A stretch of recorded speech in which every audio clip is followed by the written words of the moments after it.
नमस्कार, मी प्रिया काळे. तरुण भारतच्या न्यूज बुलेटिनमध्ये आपल्या सर्वांचं स्वागत. आता पाहूया ठळक घडामोडी. आज बेळगाव शहर व तालुका महाराष्ट्र एकीकरण समितीची संयुक्त बैठक पार पडली. मराठा मंदिर कार्यालयात बोलवण्यात आलेल्या या बैठकीत लोकसभा निवडणुकीसाठी उमेदवारी देण्याबाबत महत्त्वाची चर्चा झाली. या प्रसंगी कार्यकर्त्यांनी आपली मते व्यक्त केली. उमेदवारी निश्चित करण्यासाठी 21 जणांची कमिटी तयार करण्याचा निर्णय यावेळी घेण्यात आला. निवड कमिटीची बैठक घेतल्यानंतर येत्या 4 दिवसात समिती आपल्या उमेदवारांची नावे जाहीर करणार आहे. लोकसभा निवडणुकीच्या पार्श्वभूमीवर कणकुंबी तपास नाक्यावर शुक्रवारी सकाळी वाहने अडवून तपासणी करताना एका बस प्रवाशाकडे 7,98,000 रुपये आढळून आले आहेत. तपास नाक्यावरील अधिकारी व कर्मचाऱ्यांनी ही रक्कम जप्त केली आहे. SST पथकातील अधिकारी मलगौडा पाटील आणि त्यांच्या सहकार्यांनी शुक्रवारी सकाळी 8:30 वाजण्याच्या सुमारास गोव्याहून बेळगावकडे येणारी KA29F1532 क्रमांकाची बस अडवून तपासणी केली असता संजय बसवराज रेड्डी राहणार वण्णूर तालुका बैलहोंगल यांच्याकडे 7,98,000 रुपये आढळून आले. बेळगाव शहर पोलीस आयुक्त लाडा मार्टिन मार्बनियांग यांनी आज शुक्रवारी सकाळी शहरातील काही पोलीस ठाण्यांसह पोलीस कर्मचारी क्वार्टर्सचा पाहणी दौरा केला. यावेळी त्यांनी पोलीस वसाहतीतील समस्या जाणून घेतल्या. बेळगाव शहराचे पोलीस आयुक्त म्हणून सूत्रे हातात घेतलेल्या लाडा मार्टिन मार्बनियांग यांनी आज सकाळी बेळगाव ग्रामीण पोलीस ठाणा आणि हिरेबागेवाडी पोलीस ठाण्याला भेट देऊन तेथील कामकाज, शिस्त व स्वच्छतेची पाहणी केली. त्याचप्रमाणे उपस्थित संबंधित पोलीस अधिकाऱ्यांना आवश्यक त्या सूचना केल्या.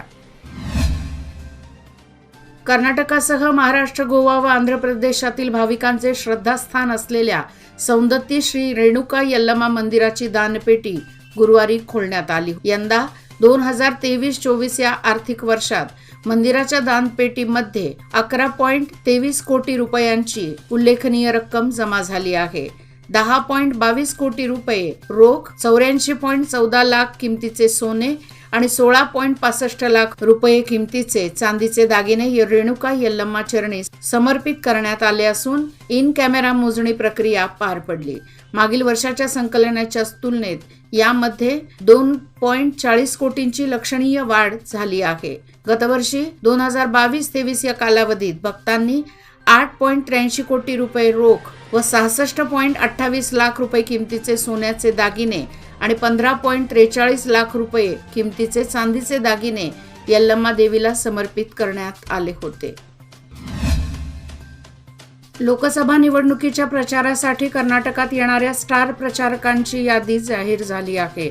पंतप्रधान नरेंद्र मोदी, JP नड्डा, राजनाथ सिंग, अमित शहा, येडियुरप्पा असे एकूण 40 नेत्यांचा समावेश यामध्ये आहे.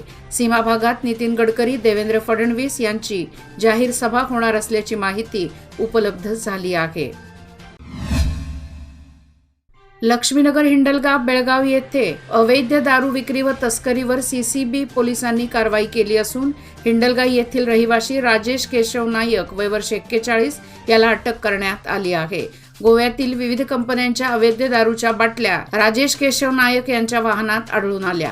एकूण अंदाजे 186.5 लिटर दारू, त्याची किंमत अंदाजे 9,09,750 आणि याशिवाय 1,50,000 रुपये किमतीची कार जप्त करण्यात आली आहे. पाणी पुरवठा करणारी पाईपलाईन मागील 4 दिवसापासून फुटली आहे. मात्र अद्यापही ग्रामपंचायतीच्या प्रशासकांचे पाईपलाईनच्या दुरुस्तीकडे दुर्लक्ष होत आहे. त्यामुळे दररोज हजारो गॅलन पाणी वाया जात आहे.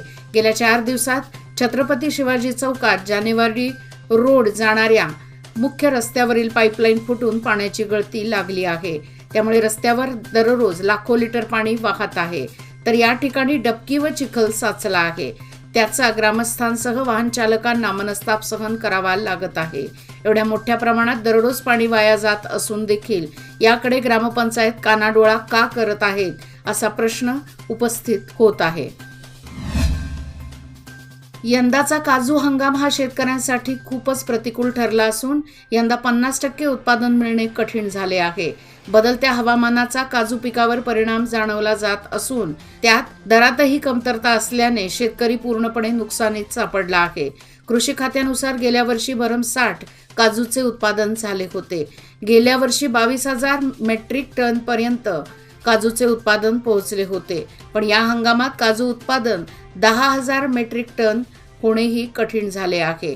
काही कलमी काजू लागले होते तेही आता कमी झाले आहेत. गावठी काजूला यंदा चांगला बहर आला नाही. तसेच दरही नसल्याने अनेक शेतकरी नुकसानीत पडले आहेत. लोकसभा निवडणुकीच्या पार्श्वभूमीवर निप्पाणी शहर येथे काँग्रेस उमेदवार प्रियंका जारकीहोळी यांच्या उपस्थितीत विधानसभा मतदारसंघातील काँग्रेस कार्यकर्त्यांचा मेळावा पार पडला.